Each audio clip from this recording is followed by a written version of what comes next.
नमस्कार, मी पंजाब डक. आज आहे 31 मे. मी जात आहे पैठणला आणि पैठणला या ठिकाणून मी म्हणलं होतं ना 31 मेला सूर्यदर्शन होणार आहे. तर पाहू शकता सूर्यदर्शन झालंय.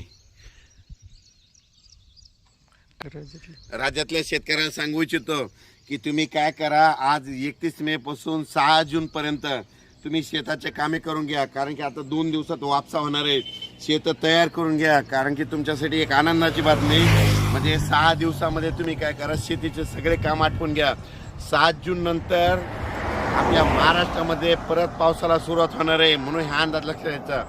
7, 8, 9, 10ला असं दररोज वेगवेगळ्या भागात पाऊस पडणार आहे.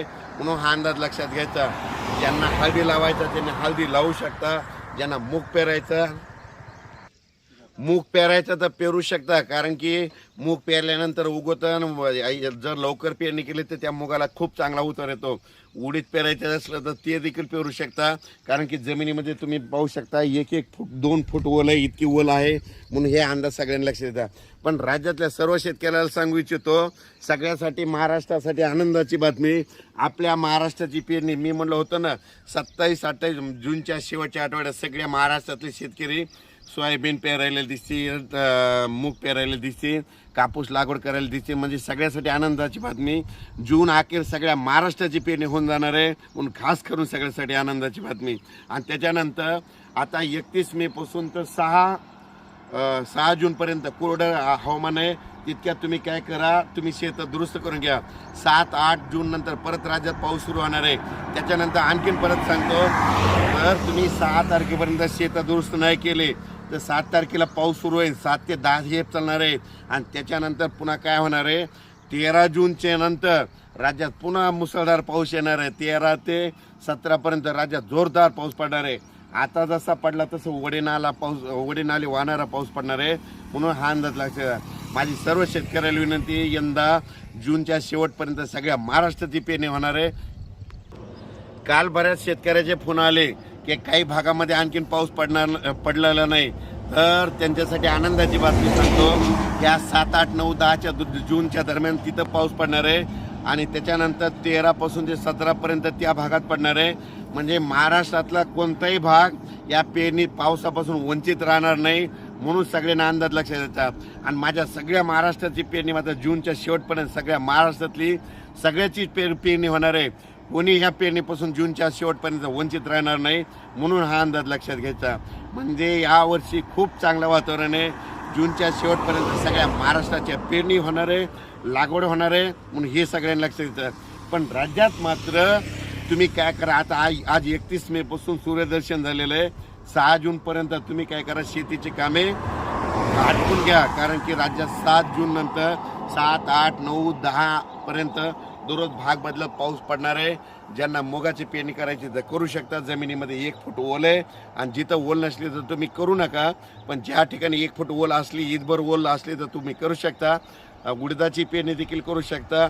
लागवडी ज्याला करायच्या तुम्ही तुमच्या स्वतःचा निर्णय घेऊन लागवडी देखील करा. पण राज्यात मात्र 7 जून ते 10 जून दरम्यान पाऊस पडणार आहे. त्याच्यानंतर 13 ते 17 मागं जसा पाऊस पडला 13 जून ते 17 जून, म्हणजे आता मे महिन्यामध्ये शेवटच्या आठवड्यात जसा पाऊस पडला तसा 13 ते 17मध्ये खूप पाऊस पडणार आहे. वडी नाले वाहणारा पडणार आहे. म्हणून अंदाज लक्षात घ्यायचा. अचानक वातावरण बदल झाला तर लगेच उद्या एक मेसेज दिला जाईल. माझ्या महाराष्ट्रातले शेतकरी हुशार आहेत. मी स्वतः शेतकरी असल्यामुळं शेतकरी पेरणीचा निर्णय स्वतःच घेत असतो. त्याला माहीत असते जमिनीत समजा ईदभर वाढली असली तर पेरलं तर उगवतं हे त्याला कळतंय. म्हणून शेतकऱ्यांनी स्वतः निर्णय घ्यायचा. पेरायचं का नाही त्यांनी स्वतः ठरवायचं. म्हणून हे सगळ्यांनी लक्षात घ्यावे. परत एकदा सांगतो की राज्यामध्ये आज 31 मेला मी म्हणलो होतो ना सूर्यदर्शन होणार आहे, वारं सुटणार आहे. तर वारं देखील सुटलं. आणि परत एक तुम्हाला सांगतो, मी सांगत असतो अंदाजामध्ये, ज्या वर्षी लिंबाच्या झाडाला लिंबुळ्या खूप लागल्या की त्या वर्षी खूप पाऊस पडतो. तर पाहू शकता यंदा लिंबाच्या झाडाला खूप लिंबुळ्या आहेत. म्हणून यावर्षी खूप पाऊस पडणार आहे असा अंदाज त्या लिंबाच्या झाडाने दिला. त्याच्यानंतर राज्यातल्या सर्व शेतकऱ्याला सांगतो 31 मे ते 6 जून हवामान कोरडं राहणार आहे. त्याच्यानंतर तुम्हाला सांगतो 4 ह्यामध्ये 6 जूनपर्यंत देखील महाराष्ट्रात एकदम असा पाऊस बंदच पडणार नाही. तुम्हाला सांगतो नंदुरबार, धुळे, मालेगाव, पारगोळा, जळगाव तिकडं 3-4 जूनला तिकडे देखील थोडा पाऊस पडणार आहे आणि कोकणात सरी चालूच राहणार आहेत. सरी चालू राहणार आहे. एक कोल्हापूर तिकडल्या भागात देखील ना या 31 ते 7 जूनच्या दरम्यान थोड्या तिकडे सरी येणार आहेत म्हणून हे लक्षात घ्यायचं. नंदुरबार धुळे तिकडे देखील 4-5 जूनला सरी येणार.